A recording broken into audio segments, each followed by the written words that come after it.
بسم اللہ الرحمن الرحیم۔ السلام علیکم۔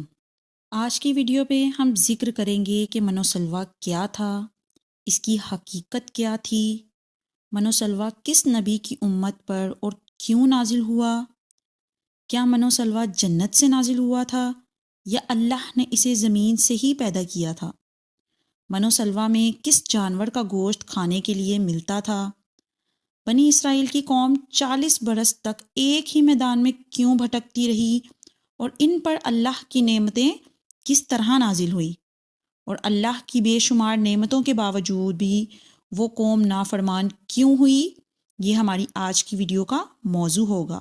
ویڈیو میں آگے بڑھنے سے پہلے اگر آپ ہمارے چینل پر نئے ہیں تو برائے مہربانی ہمارا چینل صبا عادی آفیشیل سبسکرائب کریں، جہاں آپ کو بالخصوص اسلامک ہسٹری اور بالعموم دنیا بھر کی منفرد معلومات پر مبنی ویڈیوز ملتی رہیں گی۔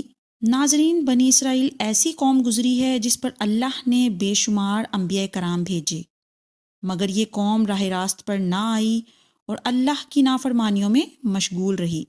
اللہ نے بنی اسرائیل پر بے شمار انعامات کی برسات بھی کی۔ قرآن کریم میں سورہ بقرہ کی آیت نمبر 57 میں ارشاد باری تعالیٰ ہے، ترجمہ: اور ہم نے تم پر بادل کا سایہ کیا اور تم پر منوسلوا اتارا اور کہہ دیا کہ ہماری دی ہوئی پاکیزہ چیزیں کھاؤ، اور انہوں نے ہم پر ظلم نہیں کیا، البتہ وہ خود اپنی جانوں پر ظلم کرتے تھے۔ ناظرین، جب فرعون دریائے نیل میں غرق ہو گیا تو اللہ نے بنی اسرائیل کو حکم دیا کہ قوم عمالقہ سے جنگ کر کے ملک شام کو آزاد کرواؤ۔ چونکہ یہ قوم انتہائی ظالم اور جنگ کی ماہر تھی، اس کے باوجود ان 6 لاکھ بنی اسرائیلیوں نے جنگ سے انکار کر دیا، یہاں تک کہ بنی اسرائیل نے حضرت موسیٰ علیہ السلام سے یہ کہہ دیا کہ اے موسیٰ، آپ اور آپ کا خدا جا کر اس زبردست قوم سے جنگ کرے، ہم تو یہیں بیٹھے رہیں گے۔ اور اس نافرمانی کی یہ سزا ملی کہ وہ 40 سال تک اسی میدان میں بھٹکتے رہے، جو 27 میل کے رقبے پر مشتمل تھا۔ وہ لوگ سامان اٹھا کر سارا دن چلنے کے بعد رات ایک جگہ پر پہنچ جاتے تو جب صبح ہوتی تو وہ وہیں ہوتے جہاں سے چلے تھے۔ اس جگہ کو میدان تیا یعنی بھٹکنے کی جگہ کہا جاتا ہے۔ لہٰذا اب بنی اسرائیل اس میدان میں پھنس چکے تھے اور ایک ہفتے میں سب کا سامان ختم ہو گیا اور ساری کی ساری قوم توبہ استغفار کرنے لگی اور معافی مانگنے لگی۔ میدان تیا میں ہونے والے اس سخت امتحان کو دیکھ کر حضرت موسیٰ علیہ السلام کو اپنی قوم پر رحم آیا۔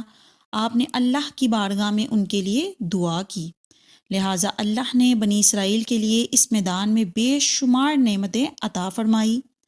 جب بنی اسرائیل کو پیاس کی شدت محسوس ہوئی تو حضرت موسیٰ علیہ السلام نے اللہ کے حکم سے اپنا عصا ایک چٹان پر مارا تو اس چٹان سے بنی اسرائیل کے 12 قبیلوں کے لیے 12 چشمے جاری ہو گئے۔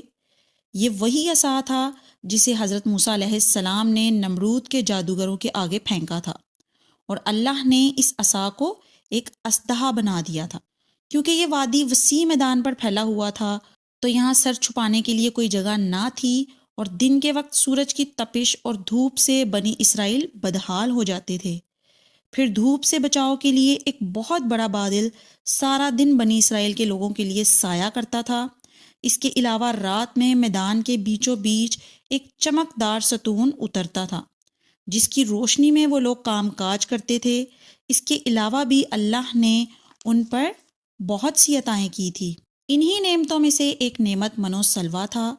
دراصل اللہ نے ان لوگوں کے کھانے کے لیے آسمان سے 2 قسم کی غذا اتاری تھی، ایک کا نام من اور دوسری کا نام سلوا تھا۔ من شہد جیسی میٹھی غذا تھی۔ انجیل کی کتاب خروج میں لکھا ہے کہ جب وہ شبنم سوکھ گئی تو انہوں نے دیکھا کہ میدان میں چھوٹی چھوٹی گول چیز پڑی ہے جیسے کہ بالے کے دانے ہوتے ہیں۔ بنی اسرائیل اسے دیکھ کر کہنے لگے، یہ کیا ہے؟ تب حضرت موسیٰ علیہ السلام نے ان سے کہا، یہ وہی غذا ہے جو خداوند کریم نے تمہیں کھانے کے لیے دی ہے، اور اس نے تجھے پہلے آزمائش میں ڈالا اور تجھے بھوکا رکھا، پھر وہ من جسے تو اور تیرے باپ دادا بھی نہ جانتے تھے تجھے کھلایا۔ من دراصل ایک شبنمی گوند تھا جس کا ذائقہ شہد جیسا تھا۔ یہ گوند وہاں کے پیڑ پودوں کے پتوں پر جمع ہو جاتا تھا جو روزانہ صبح صادق سے طلوع آفتاب تک ہر شخص کے لیے ایک جتنی اترتی تھی، وہ لوگ اسے چادروں میں لے کر دن بھر کھاتے رہتے۔ بعض مفسرین کے نزدیک من سے مراد وہ تمام چیزیں ہیں جو اللہ نے اپنے بندوں کو بغیر کسی مشقت کے عطا کر کے ان پر احسان فرمایا۔ اور سلویٰ ایک قسم کا پرندہ تھا جسے بٹیر کہتے ہیں۔ جب شام کے وقت جنوب کی طرف سے ہوائیں چلتی تو ان پرندوں کے ہجوم بنی اسرائیل کے خیموں کے قریب آ کر بیٹھ جاتے، لہٰذا وہ لوگ انہیں بآسانی پکڑ لیتے اور بھون کر کھایا کرتے۔ من و سلویٰ ایسا کھانا تھا جو انتہائی آسانی سے ہضم ہو جاتا تھا، رنگ، خوشبو اور ذائقے میں بے مثال تھا۔ اس کے علاوہ بنی اسرائیل پر اللہ کی طرف سے یہ معجزہ ہوا کہ ان کے بال اور ناخن بھرتے ہی نہیں تھے، نہ کپڑے پھٹتے اور نہ میلے ہوتے تھے، اور جن بچوں کی بھی پیدائش ہوتی ان کے جسم پر قدرتی لباس ہوتا جو جسم کے ساتھ بڑا ہوتا جاتا تھا۔ اس طرح اس وادی طیہ میں بنی اسرائیل من و سلویٰ اور ان چشموں کے سہارے ایک بہترین زندگی گزار رہے تھے۔ حضرت موسیٰ علیہ السلام کا یہ حکم تھا کہ روزانہ تم لوگ اس غذا کو کھا لیا کرو اور کل کے لیے ہرگز اس کا ذخیرہ نہ کرنا، مگر بعض لوگوں کو یہ ڈر لگنے لگا کہ اگر کسی دن من و سلویٰ نہ اترا تو ہم اس میدان میں بھوکے مر جائیں گے۔ چنانچہ ان لوگوں نے من و سلویٰ میں سے کچھ چھپا کر اگلے دن کے لیے رکھ لیا۔ پھر نبی کی نافرمانی کرنے پر ان پر ایسی نحوست پھیل گئی کہ جو کچھ لوگوں نے اگلے دن کے لیے جمع کیا تھا وہ سب سر گیا، اور آئندہ کے لیے اس کا اترنا بھی بند ہو گیا۔ اسی طرح احادیث میں رسول اکرم صلی اللہ علیہ وآلہ وسلم نے ارشاد فرمایا کہ بنی اسرائیل نہ ہوتے تو نہ کھانا خراب ہوتا اور نہ گوشت سڑتا۔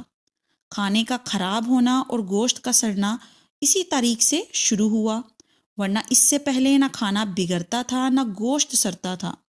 ناظرین، ان تمام عطاؤں کا ذکر اللہ نے قرآن میں بڑی تفصیل کے ساتھ بیان فرمایا ہے، اور فرمایا کہ جب تم نے موسیٰ سے کہا کہ اے موسیٰ، ہم سے ایک ہی قسم کے کھانے پر ہرگز صبر نہ ہو سکے گا، اس لیے اپنے رب سے دعا کیجئے کہ وہ ہمیں زمین کی پیداوار، ککڑی، ساگ، گیہوں، مسور اور پیاز دے۔ آپ نے فرمایا کہ بہتر چیز کے بدلے ادنا چیز کیوں طلب کرتے ہو؟ اچھا، شہر میں جاؤ، وہاں تمہاری چاہت کی یہ سب چیزیں تمہیں ملیں گی۔ ان پر ذلت اور مسکینی ڈال دی گئی اور اللہ کے غضب کے ساتھ وہ واپس لوٹے، اور یہ اس لیے کہ وہ اللہ کی آیتوں کے ساتھ کفر کرتے تھے اور نبیوں کو ناحق قتل کرتے تھے۔ انہوں نے حضرت زکریا علیہ السلام اور حضرت یحییٰ علیہ السلام کو قتل کیا تھا، اور حضرت عیسیٰ علیہ السلام کو قتل کرنے کا ارادہ کیا تھا۔ پھر بنی اسرائیل پر عذاب کا کوڑا اللہ نے طاعون کی صورت میں نازل کیا، اور طاعون کے مرض میں یہ لوگ تباہ و برباد کر دیے گئے۔